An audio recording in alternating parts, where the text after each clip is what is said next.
예, 이번 동영상에서는 테살로니가 신자들에게 보낸 둘째 편지에 관해서 말씀드리고자 합니다. 제가 이제 제목으로 신약 입문이라는 그 큰 제목을 쓰고 그 아래에 이제 테살로니가 신자들에게 보낸 둘째 서간이라는 작은 제목을 썼는데요. 예, 우선 그 입문이라는 말에 관해서 좀 설명의 말씀을 드려야 할 것 같아요. 독일 말로는 이제 아인라이퉁이라는 말을 쓰고요. 영어로는 이제 introduction이라는 말을 쓰는데 요 입문이라는 말이 처음에는 이제 성서 신학의 한 분야였다가 그 20세기의 어떤 성서 신학이 발전하는 과정에서 그 독립된 학문으로 자리 잡습니다. 예, 오늘날의 그 신학을 하는 사람들에게 신약 입문이라는 그 말을 하게 되면 그 신학자들은 즉시 어떤 생각을 하게 되냐면 신약 성경 27권 중에 그 어느 한 권의 책에 대한 질문인데 예를 들어 이제 테살로니가 신자들에게 보낸 둘째 서간에 대한 질문인데 그 질문의 내용은 이런 겁니다. 테살로니가 신자들에게 보낸 둘째 서간은 과연 누가 누구에게 언제 어디서 무슨 목적으로 이 서간을 썼는가? 이 질문에 그 답하는 것이 신약 입문 또는 구약 입문을 공부하는 그 사람들의 임무입니다. 예,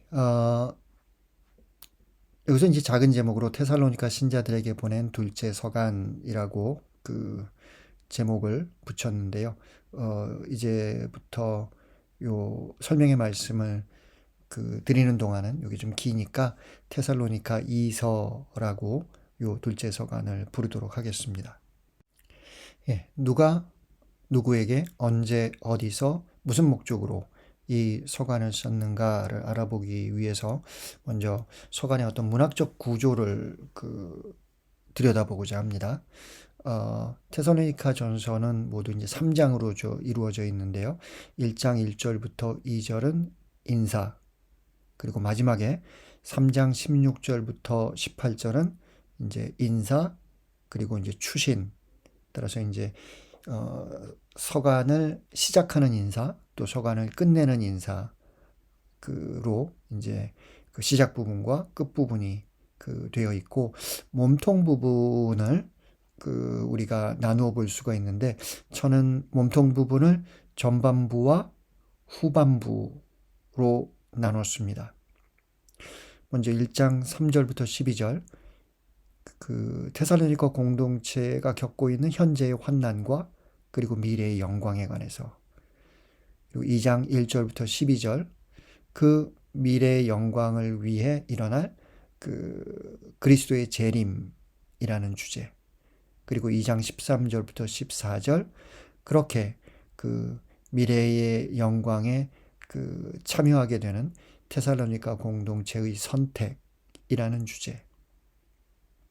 따라서 1장 3절부터 2장 14절까지는 그 하나의 그 신학적 설명이라고 볼 수가 있는데요. 공동체를 향해서 여러분들은 지금 환난을 겪고 있지만 앞으로 하느님의 영광에 참여할 것이고 또 그것을 위해 예수 그리스도께서 이제 재림하실 것이고 여러분은 그런 선택을 받은 그와 같은 공동체입니다. 라는 이런 그 전체적인 그런 그들의 현재와 미래에 대한 어떤 설명을 우리가 전반부에서 만날 수 있습니다. 후반부는 그런 그 미래의 영광을 그 준비하는 공동체가 과연 어떤 삶을 살아야 하는가라는 것에 대한 어떤 저자의 요청을 우리가 후반부에서 만나게 됩니다. 모두 그 네 가지 요청인데요. 첫째, 전통을 지키십시오. 2장 15절부터 17절. 둘째, 지시를 실행하십시오. 3장 1절부터 5절. 셋째, 모범을 본받으십시오. 3장 6절부터 12절. 넷째, 형제를 타이르십시오. 3장 13절부터 15절. 이렇게 모든 데살로니가 이서를 연구하는 학자들은 다 제각각 데살로니가 이서의 어떤 문학적 구조에 관해서 그 의견들을 갖고 있습니다만, 누가 저에게 물어본다면은 저는 이런 구조, 이제 인사, 전반부, 후반부, 그리고 마무리 인사로 전체적인 구조를 보고, 그 전반부에서는 데살로니가 공동체의 현재와 미래에 관해서, 그리고 그 후반부에서는 그 테살로니가 공동체를 향한 어떤 저자의 요청이라는 이런 어떤 내용을 담고 있다라고 설명의 말씀을 드리겠습니다. 예, 이 구조를 나누는 그 기준으로 저는 테살로니가 이서에 나오는 문학적 표지를 사용했는데요. 다음과 같은 거겠죠. 전반부의 첫 번째 부분 이렇게 시작합니다. 형제 여러분, 우리는 여러분 때문에 늘 하느님께 감사를 드리지 않을 수 없습니다. 두 번째 부분 2장 1절, 형제 여러분, 우리는 우리 주 예수 그리스도의 재림과 우리가 그분께 모이게 될 일로 여러분에게 당부합니다. 세 번째 부분 2장 13절, 주님께 사랑받는 형제 여러분, 우리는 여러분 때문에 늘 하느님께 감사를 드리지 않을 수 없습니다. 예, 따라서 이 데살로니가 이서의 그 전반부의 그 세 가지 주제를 시작을 하면서 서간의 저자는 세 번에 걸쳐 형제 여러분이라는 그런 보카티브와 함께 그 각각의 주제를 시작하더라라고 저는 요 서간을 읽었습니다. 재미있는 것은 후반부에서도 역시 마찬가지라는 거죠. 데살로니가 이서의 후반부는 네 가지 요청으로 되어 있는데 각각의 요청에서 똑같이 형제 여러분이라는 그 보카티브가 등장하더라는 것이지요. 2장 15절. 그러므로 이제 형제 여러분, 굳건히 서서 우리의 말이나 편지로 배운 전통을 굳게 지키십시오. 3장 1절. 끝으로 형제 여러분, 우리를 위하여 기도해 주십시오. 3장 6절. 형제 여러분, 우리는 우리 주 예수 그리스도의 이름으로 여러분에게 지시합니다. 3장 13절. 형제 여러분, 여러분은 낙심하지 말고 계속 좋은 일을 하십시오. 네, 이렇게 데살로니가 이서의 그 문학적인 구조를 우리가 살펴보는 데 있어서 형제 여러분이라는 보카티브를 하나의 단락을 나누는 하나의 표지로서 사용할 수 있겠습니다. 데살로니가 이서가 갖는 문학적 특징 중에 하나는요, 데살로니가 1서와 2서의 공통점과 상이점을 살펴보는 것이 중요합니다. 이유에 대해서는 이제 차차 설명의 말씀을 드리겠습니다. 먼저 공통점을 살펴보려고 하는데요. 우선 시작부터 비슷합니다. 데살로니가 1서 1장 1절, 바오로와 실바누스와 디모데오가 하느님 아버지와 주 예수 그리스도 안에서 살아가는 데살로니가 사람들의 교회에 인사합니다. 은총과 평화가 여러분에게 내리기를 빕니다. 데살로니가 2서의 시작하는 인사도 거의 비슷합니다. 제가 두 텍스트를 여기에 함께 놓으면서 이제 동일한 부분은 주황색으로, 오렌지색으로 이제 보여드렸고요. 그렇지 않은 부분은 이제 흰색으로 남겨두었는데, 데살로니가 1서의 내용이 데살로니가 2서에 그대로 담겨 있고, 단지 하느님 아버지를 하느님 우리 아버지라고 이서에서 얘기한 것, 그리고 은총과 평화가 여러분에게 내리기를 빕니다 라는 그런 축복의 주체를 데살로니가 2서에서는 하느님 우리 아버지와 주 예수 그리스도에게서 라고 명기한 것. 따라서 데살로니가 1서의 인사가 데살로니가 2서에서는 조금 더 확장된 그런 모습을 보여줍니다. 뭐 아주 비슷하다고 볼 수가 있겠죠. 그 이후의 부분에서도 테살로니가 1서의 1장 2절 우리는 기도할 때 여러분은 모두 기억하며 늘 하느님께 감사를 드립니다. 라는 어떤 그 감사의 내용, 비슷한 내용이 테살로니가 2서의 1장 3절에서 나옵니다. 형제 여러분, 우리는 여러분 때문에 늘 하느님께 감사를 드리지 않을 수 없습니다. 뒤따르는 내용은 이제 공동체를 서간을 시작하면서 공동체를 이제 칭찬하는 그와 같은 내용인데 언어적으로 동일한 것은 아닙니다만 내용적인 면에서 서간의 서두 부분을 이끄는 어떤 칭찬이 등장한다라고 우리가 알아볼 수 있고요. 그리고 그 이후에 등장하는 내용에서 비슷한 단어들이 등장합니다. 환난, 믿음의 행위, 사랑, 인내 이런 단어들이 테살로니가 1서와 테살로니가 2서에서 그 저자가 중요하게 사용하고 있는 그런 단어들입니다. 그리고 재림에 관해서도 얘기하면서 테살로니가 1서에서는 1장 10절에서 예수님께서 하늘로부터 오심에 관해서 언급하고 있고요. 테살로니가 2서에서는 1장 7절에서 예수님께서 하늘로부터 나타나심이라고 얘기합니다. 이제 둘 다 재림을 표현하는 그와 같은 방법인데 공통점이 있습니다. 여기서 우리가 조금 주의해야 될 점은 이런 환난, 믿음의 행위, 사랑, 인내와 같은 그런 어떤 단어들이 동일한 단어들이 사용되었지만 하지만 그 문맥에서 볼 때 그 의미까지 완전히 일치하는 것은 아니지 않나? 라는 그런 어떤 질문이 있다는 것에 대해서 우리가 조금 기억해둬야 하겠습니다. 또 다른 그런 공통점은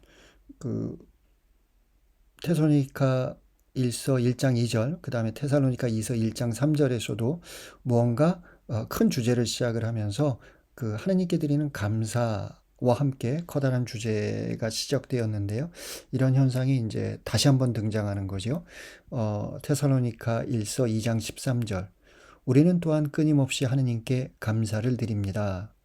테살로니가 2서 2장 13절, 주님께 사랑받는 형제 여러분, 우리는 여러분 때문에 늘 하느님께 감사를 드리지 않을 수 없습니다.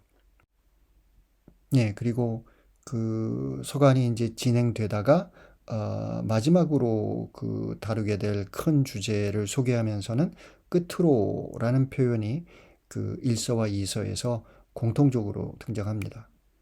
테살로니가 1서 4장 1절, 그러므로 형제 여러분, 끝으로 우리는 주 예수님의 이름으로 여러분에게 당부하고 권고합니다. 테살로니가 2서 3장 1절, 끝으로 형제 여러분, 우리를 위하여 기도해 주십시오. 서간의 마무리 부분에서도 여러 가지 공통점이 발견되는데요. 테살로니가 1서 5장 23절, 다음과 같은 어떤 저자의 축복을 우리는 만납니다. 평화의 하느님께서 친히 여러분을 완전히 거룩하게 해 주시기를 빕니다. 테살로니가 2서 3장 16절에서 비슷한 내용을 만나죠. 평화의 주님께서 친히 온갖 방식으로 여러분에게 언제나 평화를 내려주시기를 빕니다. 그리고 1서의 마지막 문장, 2서의 마지막 문장이 동일합니다. 우리 주 예수 그리스도의 은총이 여러분과 함께 하기를 빕니다. 그 외에도 테살로니가 1서와 2서에서는 여러 가지 공통점들이 다시 한번 발견되는데요. 예를 들어 이제 다음과 같은 거죠. 테살로니가 2서를 좀 중심으로 보았을 때 1장 8절, 하느님을 모르는 자들을 언급하는데요. 같은 언급이 이제 테살로니가 1서의 4장 5절에 나옵니다. 그리고 2장 15절, 굳건히 선다라는 그런 표현이 나오는데 테살로니가 1서의 3장 8절에도 나옵니다. 2장 17절에 테살로니가 이서의 2장 17절에는 힘을 북돋음이라는 표현이 나오는데 테살로니가 일서의 3장 2절과 13절에 같은 표현이 나옵니다. 테살로니가 이서의 3장 3절에서는 주님의 성실함에 관해서 언급하는데 테살로니가 1서 5장 24절에서도 같은 표현이 나옵니다. 테살로니가 2서의 3장 6절에는 이제 무질서라는 그런 좀 특별한 단어가 사용되는데 테살로니가 1서 5장 14절에서도 같은 단어가 사용됩니다. 테살로니가 2서의 3장 7절 그리고 9절에는 본받음이라는 그런 표현이 등장하는데 테살로니가 1서의 1장 6절 그리고 7절에서도 같은 표현이 등장합니다. 이렇게 그 순서까지도 일치하는 것은 아니지만 하지만 테살로니가 1서와 2서가 그런 그 동일한 또는 유사한 표현들을 공유하고 있더라라는 그런 문학적 그 관찰을 우리가 기억하고 있으면 되겠습니다. 그 외에도 우리가 그 공통점으로 이야기할 수 있는 내용이 있는데요. 예를 들어 테살로니가 1서와 2서에서 그 노동에 관해서 이야기하면서 어떤 비슷한 입장을 보여줍니다. 테살로니가 1서 2장 9절. 형제 여러분, 여러분은 우리의 수고와 고생을 잘 기억하고 있을 것입니다. 우리는 여러분 가운데 누구에게도 폐를 끼치지 않으려고 밤낮으로 일하면서 하느님의 복음을 여러분에게 선포하였습니다. 저 이제 그 서간의 저자가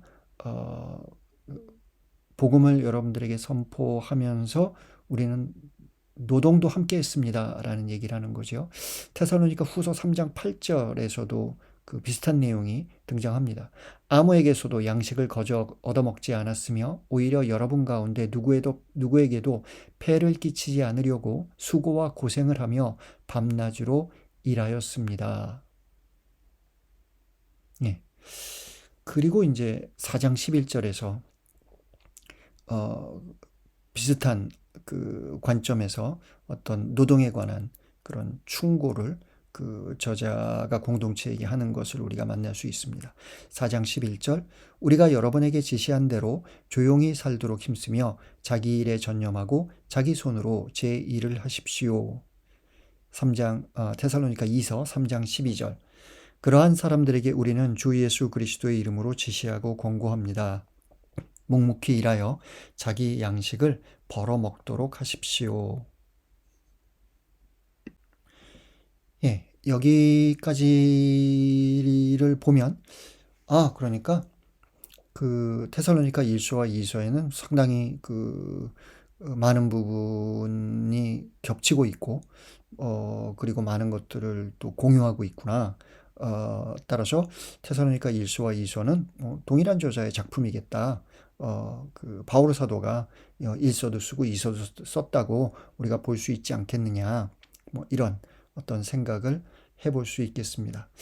그런데 이제 테살로니가 1서와 2서 사이에는 공통점뿐만 아니라 상이점들도 있는 거죠. 우선 첫 번째 차이점, 먼저 테살로니가 1서 4장 13절부터 18절을 그 18절에 그 예수님 재림에 관한 내용인데요. 그 중간에 있는 한 대목을 제가 읽어드리겠습니다. 명령의 외침과 대천사의 목소리와 하느님 나팔 소리가 울리면 주님께서 친히 하늘에서 내려오실 것입니다. 그러면 먼저 그리스도 안에서 죽은 이들이 다시 살아나고 그 다음으로 그때까지 남아있게 될 우리 산 이들이 그들과 함께 구름 속으로 들려 올라가 공중에서 주님을 맞이할 것입니다. 네, 여기서 테살로니가 1서의 어떤 저자는 예수님이 재림할 때 그럼 죽은 이들은 어떻게 되는 거냐 뭐 이런 질문에 관해서 이 대목에서 그 답하고 있습니다. 그런데 이제 그 기저에서 그 테살로니가 1서의 저자는 그 예수님의 그 재림을 임박한 사건으로 보고 있는 것 같다라는 그런 어떤 저자의 생각을 우리가 행간해서 읽어낼 수 있다는 거죠. 테살로니가 후서에서는 조금 그렇지가 않습니다. 테살로니가 후서 2장 1절부터 12절을 보면 누가 예언이나 설교로 또 우리가 보냈다는 편지를 가지고 주님의 날이 이미 왔다고 말하더라도 쉽사리 마음이 흔들리거나 불안해하지 마십시오. 누가 무슨 수를 쓰든 여러분은 속아 넘어가지 마십시오. 먼저 배교하는 사태가 벌어지고 무법자가 나타나야 합니다. 따라서 그 임박한 사건이라고 보기에는 여기에서는 그 임박했다고 하더라도 당장은 아니고 이런 사건들, 배교하는 사건, 무법자가 나타나는 사건, 이런 것들이 나타나고 그 다음에 그 예수님께서 재림하실 것입니다. 라는 이런 어떤 그 생각들이 요 행간에서 행간에서 우리가 읽게 됩니다. 예, 다시 테살로니가 전서 그 5장 1절부터 11절을 보게 되면 여기선 이런 문장이 나오는 거죠. 그 시간과 그 때에 관해서는 여러분에게 더 쓸 필요가 없습니다.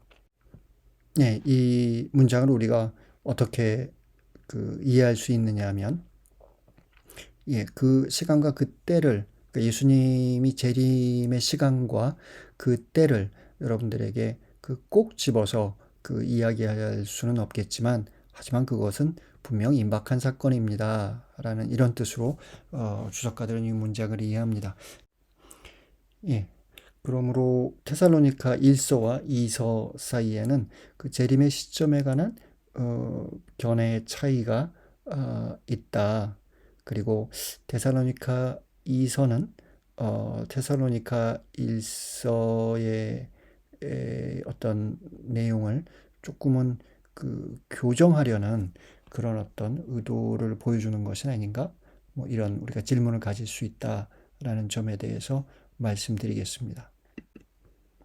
예, 또 다른 차이점이라면 테살로니가 1서에는 바오로의 그 상황에 관한 지금 나는 어디에 있고 뭐 어디로 가려고 하고 뭐 그런 어떤 바오로의 그 현재적 상황에 관한 그 다양한 정보들이 있습니다. 2장 1절부터 12절, 2장 17절부터 20절, 3장 1절부터 13절.